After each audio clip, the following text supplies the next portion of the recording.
A glistening thread woven into the illustrious fabric of our cultural heritage is yoga. From times immemorial, the science of yoga was handed down from master to disciple. Yoga in the broadest sense is the science and art of higher life. It is the disciplining of all our powers, physical, mental, moral and spiritual, with a view to a richer and fuller life. Yoga is therefore fivefold: Hatha Yoga, Raja Yoga, Bhakti Yoga, Karma Yoga and Jnana Yoga, according to the power taken up for culture. Here, however, we begin with examples of Hatha Yoga. Originally, some of the secrets of yoga were inscribed on leaves of palm. But with the perfection of printing, a vast literature on yoga came into being, and even the other nations of the world betook freely through their own tongues of its deep wisdom. Unfortunately, though, many still exploit the fair name of yoga. Eating glass is spectacular, and because of its unusualness readily passes as yoga.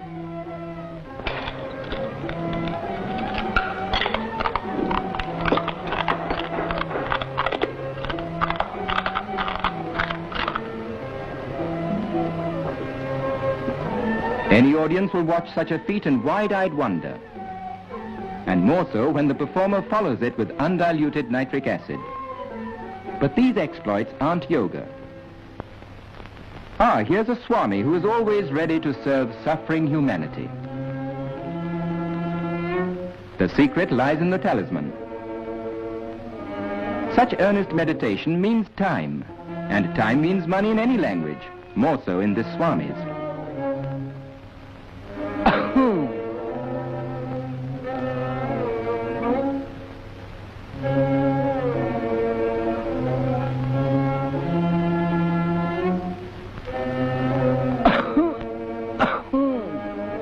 It takes all sorts to make a world, and such acts have done much to discredit yoga. But the genuine followers of yoga are above such petty concepts, for there is no base materialism in yoga. It involves purification, concentration, control, dedication or sublimation of the respective power. The ultimate aim of yoga is to achieve purity and freedom of the spirit. Yoga then is the science of living a pure and healthy life, physically, mentally and spiritually. To help achieve this end, a set of physical exercises called asanas has been evolved which can be followed by anyone of any age, race or creed. Yogic exercises can be practiced daily by every member of the family, for they serve as the foundation for good health. Practice the exercises in a clean and airy place.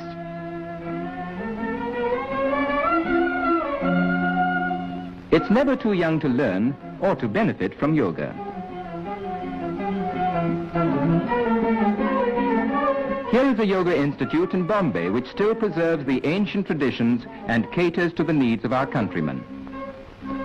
For the cure of specific ailments, one should seek guidance from an expert who will first carry out a detailed medical examination. Yogic asanas are divided into two principal groups, meditative and cultural.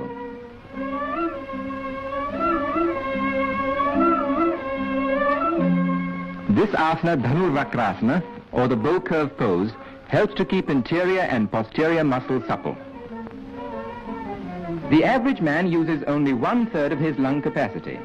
The expert measures the patient's lung power with a pneumatometer, after which he will be given the proper asanas to develop the use of his lungs and diaphragm. Without the guiding hand of an expert, a knowledge of yogic exercises can be obtained from a book. But such reading should not be taken too literally, for such knowledge may boomerang. Our friend here seems to be sticking pretty close to the printed page. No apparatus or implements of any sort are required to perform asanas.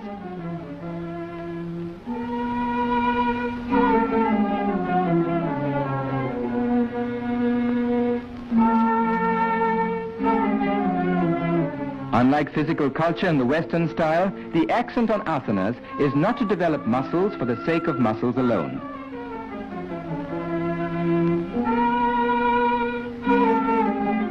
aim of yogic asanas is not bodily strength, but the development of the internal organs without any strain whatsoever.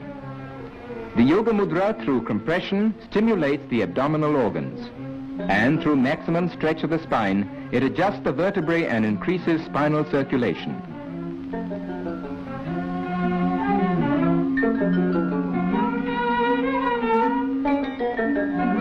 For promoting elasticity of the body, there is no better exercise than Paschimottanasana, the posterior stretching pose. This asana, known as Sarvangasana, or the all-body pose, by rapid interchange of blood through gravity and replacement of the abdominal and pelvic organs, helps to combat gastric troubles and constipation. The novice can learn to adopt this position by degrees. If travel broadens one, this man must have been around the world. But the right asanas will take a lot off his mind and other places.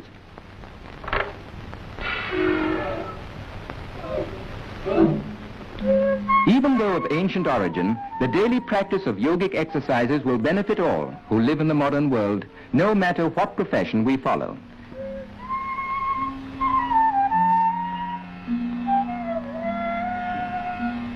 Our friend is still wrapped up in his book and in his asana.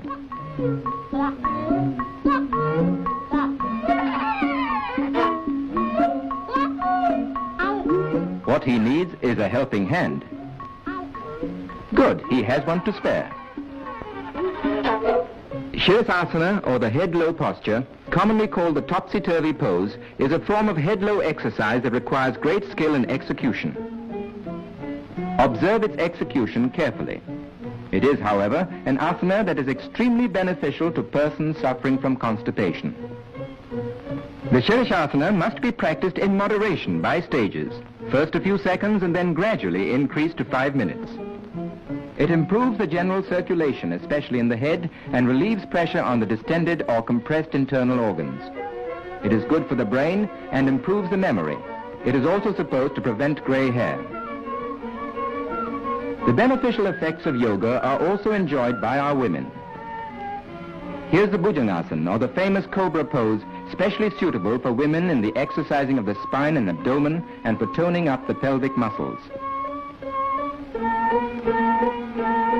Viparita Karni, or reverse process, tones up the pelvic organs.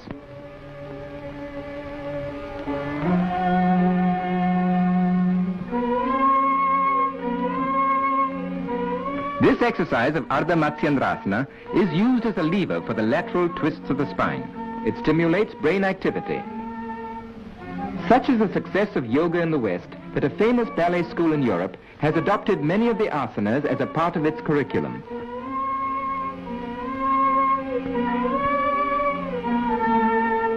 Suppleness of limb means also a corresponding suppleness of mind.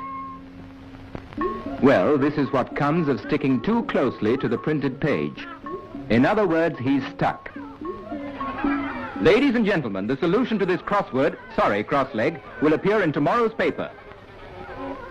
The Shakti Chalana Mudra, or activating process, is excellent as an internal abdominal massage. By increased inhalation through yoga, the number of breaths per minute is decreased, which makes for longevity and calmness of mind, for the brain vibrates with every respiration. This is Bhastrika, or bellows breathing, which, by rapidly increasing the supply of oxygen, stimulates the respiratory tract and keeps it perfectly healthy. The aim of yoga is not only bodily strength, but health, stamina, and efficiency of mind, qualities that we all need at work or play in everyday life. Students of yoga attain these qualities no matter how old they are or what they do. With physical and mental good health thus acquired, man can, with further training in yoga, attain the sublimity and freedom of his soul. And when he finally becomes one with the infinite, he enters the realm of eternal peace, which is, and always will be, the supreme aim of man.